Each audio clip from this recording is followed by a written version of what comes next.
Buenos días a todos, somos Entre Guerras y esto es Informativo Geopolítico, unos minutos en los cuales intentaremos resumirte toda la actualidad geopolítica acaecida durante el fin de semana del 5 al 7 de septiembre de 2025. En Ucrania, al principio del fin de semana, el ejército ucraniano ha realizado con éxito un ataque con drones contra la mayor refinería de Rosneft en Ryazan, en la región de Lugansk.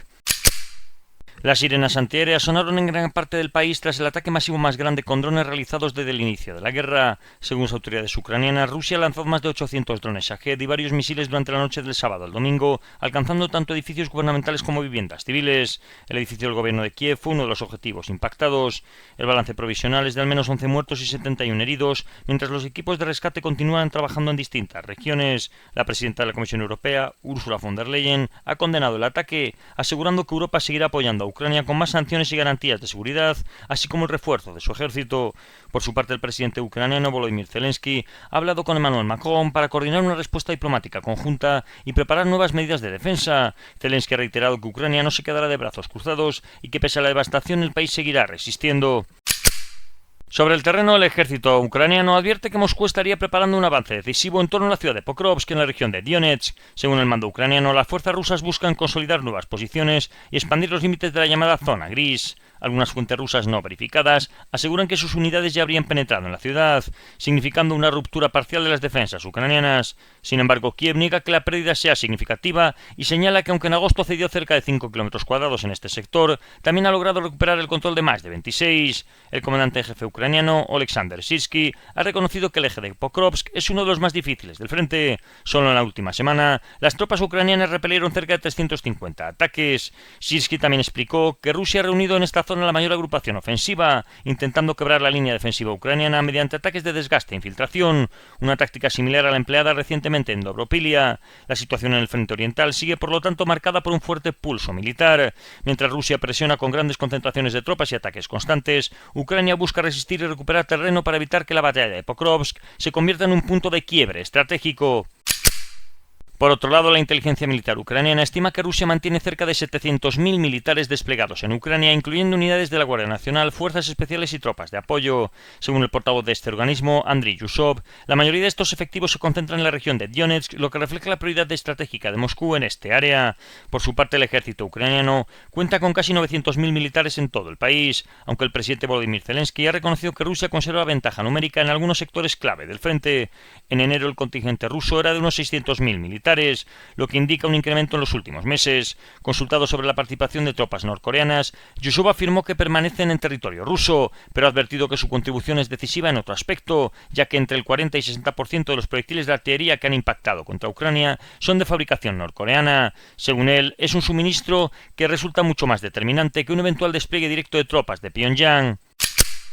El presidente de Ucrania, Volodymyr Zelensky, y el primer ministro de Eslovaquia, Robert Fico, se reunieron el 5 de septiembre en el oeste de Ucrania tras los recientes ataques ucranianos contra el oleoducto ruso Druzhba, que abastece a Hungría y Eslovaquia. Zelensky defendió las acciones militares, asegurando que Ucrania responde a los continuos ataques rusos contra su infraestructura energética y que no permitirá que esto quede sin respuesta. Al mismo tiempo, ha insistido en su voluntad de alcanzar un fin de la guerra, aunque ha advertido en que nadie permanecerá pasivo frente a la agresión. Por su parte, Fico ha criticado que estas operaciones dañan el suministro estratégico de países vecinos, como es el caso de Eslovaquia. Sin embargo, ha subrayado que existe un amplio margen de cooperación, ofreciendo apoyo en cuestiones energéticas y en el proceso de adhesión a Ucrania a la Unión Europea. El primer ministro eslovaco ha concluido que, a pesar de las diferencias, Bratislava desea mantener buenas relaciones de vecindad, alcanzar un alto el fuego rápido, avanzar hacia una paz duradera y respaldar la integración europea de Ucrania. Continuando con la retórica retadora existente entre ambos contendientes en el conflicto, Zelensky ha respondido a la oferta de Vladimir Putin de mantener una reunión en Moscú, diciendo que si el mandatario ruso lo desea, puede reunirse con él en Kiev. Para Zelensky, según sus propias palabras, es imposible reunirse en un país terrorista que les bombardea todos los días.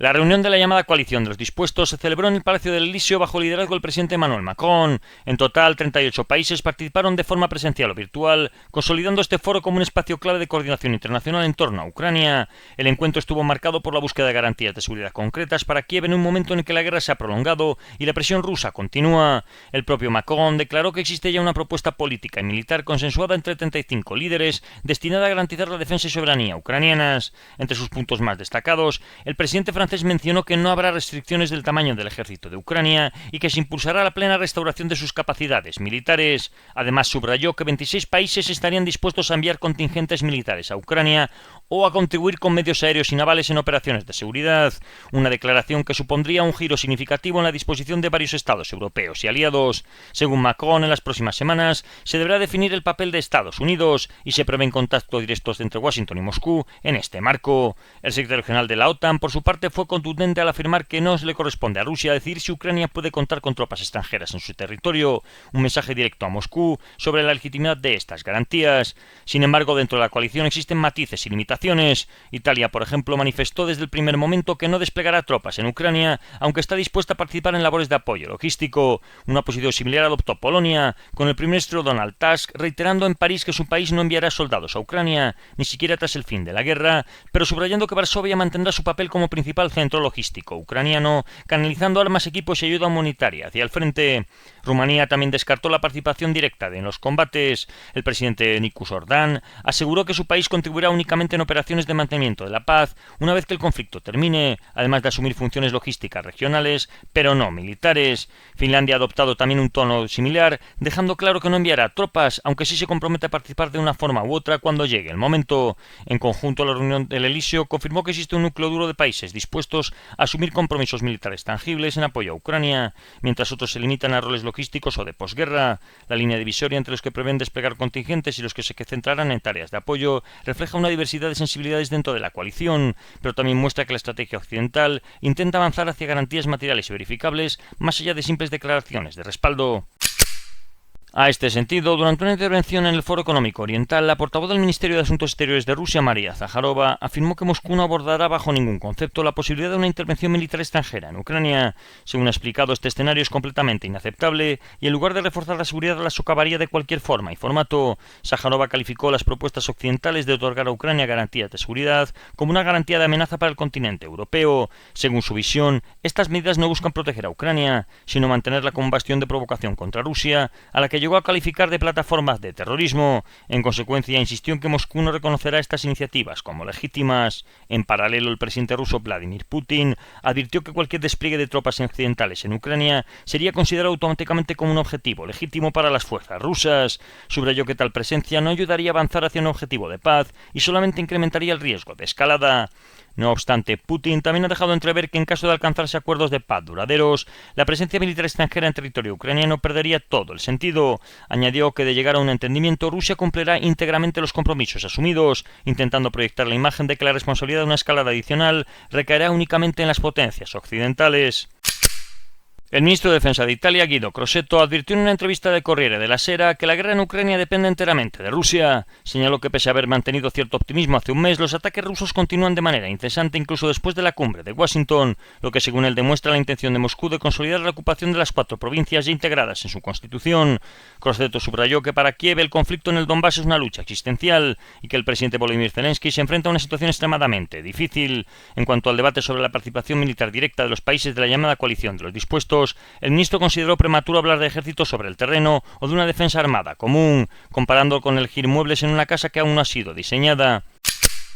John Foreman, antiguo agregado de defensa del Reino Unido en Moscú y Kiev, ha manifestado abiertamente que Europa no quiere luchar contra Rusia por Ucrania y que ese es el problema fundamental de todo lo que está ocurriendo. Según sus palabras, no habrá suficientes tropas para disuadir a Rusia y no hay compromiso para castigar a Rusia si se rompe el alto el fuego. Dinamarca será el primer país miembro de la OTAN en albergar producción de armamento ucraniano en su territorio. A partir de diciembre, la empresa Firepoint, fabricante del misil de crucero Flamingo de largo alcance, ha dicho que iniciará la producción de combustible sólido para cohetes junto a la base aérea de Skrydstrup, en el sur de Jutlandia, donde se encuentra la flota danesa de cazas F-16. El ministro de Defensa, Troels Lund Poulsen, ha asegurado que la decisión fortalece la independencia de Ucrania y su capacidad para garantizar la paz frente a la agresión rusa.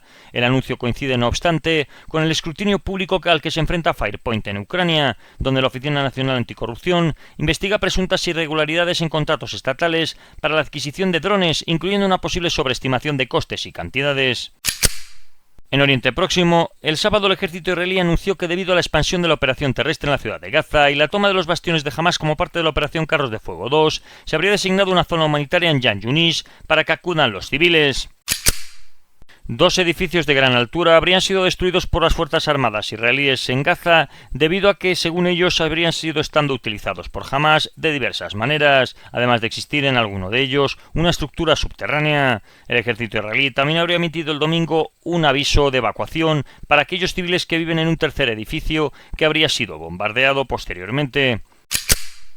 El domingo el ejército israelí anunció el derribo de 3 drones lanzados desde Yemen, mientras que otro dron cayó en el área del aeropuerto Ramón. El impacto del último dron habría causado algunos daños y al menos un herido. Este ataque puede haber sido realizado en represalia por parte de Yemen después de que el viernes Israel emitiese alertas de evacuación en varias zonas de la costa oeste del país en torno a Al-Judaida para bombardearlas posteriormente. En el plano diplomático, el ministro de Asuntos Exteriores de Dinamarca, Lars Løkke Rasmussen, ha afirmado en Jerusalén que su país no está dispuesto por ahora a reconocer un Estado palestino, aunque ha subrayado que Israel no tiene derecho de veto sobre una eventual decisión danesa en este sentido. Rasmussen ha pedido a Israel detener también la ofensiva militar en Gaza y ha expresado la preocupación del gobierno de Copenhague por la expansión de los asentamientos en Cisjordania. En Europa, el ministro de Exteriores de Bélgica, Maxime Prevot, ha advertido que confiscar los activos del Banco Central ruso inmovilizados en la Unión Europea podría desatar un grave impacto económico. En declaraciones a AFP, declaró que una medida motivada por razones políticas y no legales provocaría un choque sistémico en los mercados financieros, dañaría la credibilidad del euro y generaría un efecto dominó de la retirada de capitales internacionales. Prevot afirmó que Bélgica no apoyará la confiscación, aunque sí defiende mantener los fondos congelados para destinarlos en el futuro a la reconstrucción de Ucrania. En Alemania, las organizaciones de asesoramiento para quienes rechazan el servicio militar están registrando un fuerte aumento de consultas en medio del debate sobre las futuras garantías de seguridad a Ucrania y la posibilidad de reintroducir el servicio militar obligatorio. La Sociedad Alemana para la Paz ha informado que en agosto recibió casi 55.000 visitas en sus páginas de asesoramiento, más del doble que en mayo. También otra organización cristiana, EAK, ha informado de un aumento del 30% de las solicitudes en este sentido en el último año. El interés se explica por el temor a que Alemania retome el servicio militar obligatorio abolido en 2011. Ya que la población alemana se estaría dando cuenta de que podría haber una guerra en Europa y que podría tener que unirse a ella. La última encuesta de YouGov, publicada en junio, mostró un país dividido. Mientras el 54% de los alemanes está a favor de reinstaurar el servicio militar obligatorio, solamente el 35% de los jóvenes lo apoya, frente a un 66% de los mayores de 70 años que está a favor. En Alemania, además, existe la siguiente complicación, ya que la objeción de conciencia es un derecho constitucional, incluso para soldados y reservistas en activo. En Estados Unidos, el presidente estadounidense firmó una orden ejecutiva que renombra el Departamento de Defensa como Departamento de la Guerra. El secretario de Comercio de Estados Unidos se dirigió a la India durante una entrevista televisada pidiendo al país asiático que deje de comprar petróleo ruso, salgan de los BRICS y apoyen a Estados Unidos y al dólar, amenazando que la alternativa será enfrentarse a aranceles del 50%. Por su parte, Nueva Delhi, a través de su ministra de Finanzas, dijo que seguirá comprando petróleo ruso a pesar de enfrentarse a aranceles del 50%. Este fin de semana se ha conocido que en el invierno de 2019, poco antes de la cumbre de Hanoi entre Donald Trump y Kim Jong-un, Estados Unidos intentó llevar a cabo una de las operaciones encubiertas más arriesgadas en territorio norcoreano. Un equipo del SEAL Team 6, la unidad de élite de las Fuerzas Especiales Navales, fue desplegado con el objetivo de instalar equipos de espionaje capaces de interceptar directamente las comunicaciones del líder norcoreano. El plan contemplaba una infiltración nocturna a través de la costa norcoreana, utilizando minisubmarinos y equipos de buceo de largo alcance. Una vez en tierra, los comandos deberían ocultar sensores en áreas clave para monitorizar las transmisiones de seguridad de Pyongyang. Sin embargo, durante la misión ocurrió lo inesperado. Una embarcación local con pescadores norcoreanos interceptó la zona de operaciones. Los SEALs, temiendo que la misión hubiese quedado al descubierto, abrieron fuego contra los tripulantes causando varias muertes. El contacto imprevisto obligó al equipo a abortar el operativo y retirarse. La acción fue considerada un fracaso operativo y diplomático, ya que los dispositivos de espionaje no llegaron a instalarse y el riesgo de que el incidente trascendiese era muy alto. Internamente, según fuentes de inteligencia, el caso reforzó la idea de lo extremadamente complejo que resulta operar encubiertamente en territorio norcoreano, uno de los más vigilados y cerrados del planeta. Y en nuestra querida Iberoamérica, la tensión en el Caribe ha aumentado después de que Washington ordenase el despliegue de 10 F-35 Lightning II en un aeródromo de Puerto Rico para combatir el narcotráfico. Los F-35 desplegados en Puerto Rico como parte del aumento de activos militares son precisamente los mismos que bombardearon Irán hace unos meses. También habría sido visto el domingo un dron de ataque MQ Reaper con misiles Hellfire. Y es que durante el fin de semana, dos cazas venezolanos F-16 sobrevolaron el destructor estadounidense USS Jason Dunham en aguas internacionales, en lo que el Pentágono calificó como una acción acción altamente provocadora y un intento de interferir en operaciones antinarcóticos. El incidente, confirmado por el Departamento de la Guerra estadounidense, sería el segundo en apenas 24 horas. El comunicado de Washington advierte que el cártel que dirige Venezuela no debe obstruir ni disuadir las operaciones estadounidenses contra el narcotráfico y el terrorismo. El presidente Donald Trump fue aún más contundente, asegurando que los aviones venezolanos serían derribados si ponen en peligro a las tropas norteamericanas. Según algunos medios como la CBS o la CNN, la Casa Blanca evalúa opciones militares más amplias, entre ellas ataques selectivos contra objetivos vinculados a los cárteles en territorio venezolano. Estas medidas, afirman las fuentes citadas, formarían parte de una estrategia dirigida no solo a debilitar las redes criminales, sino también a presionar directamente al presidente Nicolás Maduro. En Asia, fuerzas filipinas transportaron alimentos, combustible y personal adicional a un puesto de avanzada territorial filipino en un banco de arena ferozmente disputado en el mar de China Meridional, aprovechando una patrulla de 2 destructores de la Armada de Estados Unidos. La entrega del viernes se llevó a cabo a pesar de las tensiones que estallaron recientemente en el mismo atolón, después de que China realizase ejercicios con cañones de agua y desplegase más buques de la Guardia Costera y presuntamente milicianos en las cercanías. En África, la situación en el Fasher, al norte de Darfur, se ha complicado, y es que las fuerzas de apoyo rápido han logrado irrumpir en la ciudad, rompiendo varios puntos de la defensa gubernamental. Ahora mismo controlarían el 45% de la ciudad. En Marruecos, después del fallecimiento de Ahmed Hadfazi y la aparición de su hijo Nasser, prisionero político más famoso del país, en su funeral, la situación en el Rif es muy tensa. La noche del viernes, los manifestantes se enfrentaron con la policía antidisturbios justo en el centro de Al Hoceima.